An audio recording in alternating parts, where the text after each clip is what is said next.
Comment présenter le concept de façon attractive dans le business plan de votre projet de centre auto, de votre projet de garage automobile? C'est ce qu'on va voir aujourd'hui dans cette vidéo. Bienvenue sur cet épisode de Garage Business Show, la première chaîne de conseils pratiques pour créer et exploiter profitablement votre centre d'entretien et de réparation automobile. En fait, ce qui se passe, c'est que quel que soit le projet que vous allez monter, quelle que soit la façon dont vous allez le financer, il y a de fortes chances qu'à un moment, vous ayez besoin de construire un business plan. Soit parce que la banque vous le demande pour ouvrir un compte, soit parce qu'elle vous le demande pour financer le projet, soit parce que vous faites appel à des aides, soit parce que vous voulez solliciter vos proches éventuellement. Eh bien, si vous avez un business plan professionnellement rédigé, correctement présenté, ça va être un outil terriblement facilitateur justement de l'ensemble de ces démarches-là.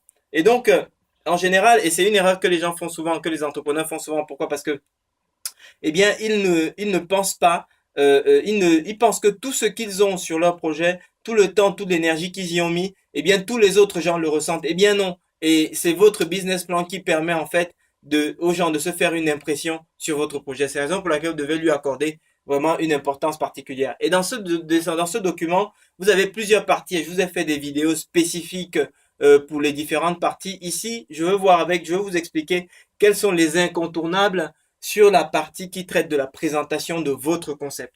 Alors, la présentation de votre concept, c'est quoi? C'est la partie là où vous expliquez aux gens concrètement à quoi va ressembler votre garage auto, à quoi va ressembler votre centre auto. Donc, c'est là où vous leur permettez de se faire à peu près une idée. C'est là où vous leur transmettez sur papier l'idée que vous faites et que vous avez nourri pendant toutes ces semaines, pendant tous ces mois où vous montez votre projet.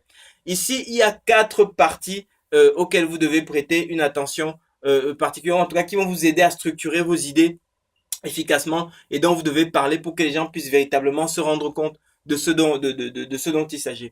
Alors, le premier point que vous devez aborder, évidemment, c'est votre offre de produits. C'est-à-dire concrètement, quels sont les produits que vous proposez, que vous allez proposer dans cet endroit-là. Alors, quand j'entends produit, attention ici, y compris les prestations de service, c'est-à-dire ici vous allez, je sais pas moi, vous allez faire du changement de pneus. Le changement de pneus, c'est un produit. Et vous allez comprendre tout à l'heure la différence. C'est-à-dire que même si c'est une prestation de service, quand vous le facturez, en réalité, je mets dans la catégorie produit. Pourquoi? Parce que le deuxième point que vous devez aborder justement dans la présentation du concept dans votre business plan, eh bien, c'est les services. Et la différence que je fais entre produit et service, c'est que le produit, c'est l'élément fondamental pour lequel votre client est venu. C'est-à-dire qu'il est venu, par exemple, se faire changer les pneus, il est venu, par exemple, se faire changer ses freins, il est venu, par exemple, faire changer son huile de moteur, il est venu faire une vidange.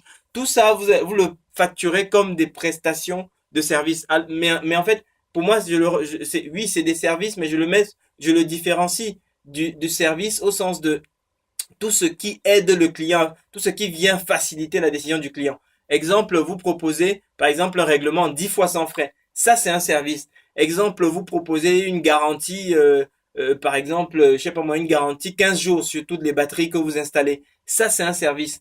Exemple, vous proposez une carte de fidélité. Ça, c'est un service. Vous voyez, j'espère que c'est clair maintenant pour vous la différence entre les produits, c'est-à-dire les choses les choses que les clients achètent en premier, et les services, c'est tout ce qui permet de faciliter en fait la décision du client. Donc, première partie dans la présentation du concept dans votre business plan, c'est le produit. Deuxième partie, c'est tous les services, c'est-à-dire tous les éléments d'accompagnement qui vont faire que votre produit soit facile à acheter pour votre client.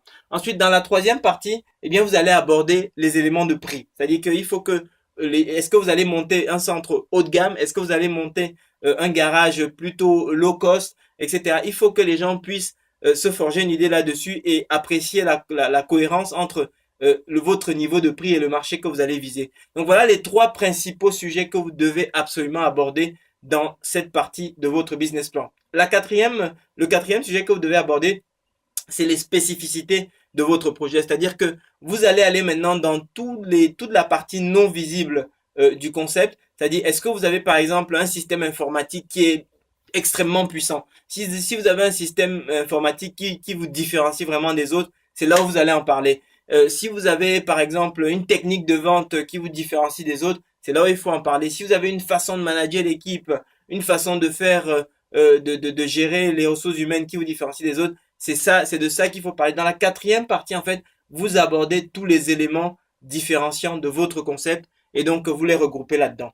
Donc voilà un petit peu les règles pour pouvoir bien rédiger et bien présenter la partie concept dans votre business plan de façon à séduire les personnes qui vont le lire, qu'elles comprennent vraiment que votre projet est bien construit, que votre projet est cohérent, que votre projet tient la route, de façon à les convaincre et bien simplement de vous suivre et de vous soutenir dans votre démarche. Ben écoutez, quelle est la partie, parmi ces quatre éléments, quelle est la partie qui vous paraît la plus difficile? Quelle est la partie qui vous paraît la plus floue? Est-ce que vous avez déjà essayé de rédiger? Est-ce que vous avez plutôt adopté une autre structure? Eh bien, partagez-moi votre expérience dans les commentaires, ça me fera vraiment plaisir. Inscrivez-vous également à la chaîne, likez la vidéo et parce que tout ça va, eh bien, c'est mon salaire pour ces vidéos que je fais avec vous avec beaucoup de plaisir. Merci de votre attention et je vous souhaite très très bon succès dans votre projet de garage ou de centre auto. Merci.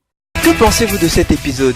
Eh bien notez, commentez et abonnez-vous à la chaîne pour rejoindre notre communauté et profiter de bonus exclusifs et surtout ne manquez aucun des épisodes à venir.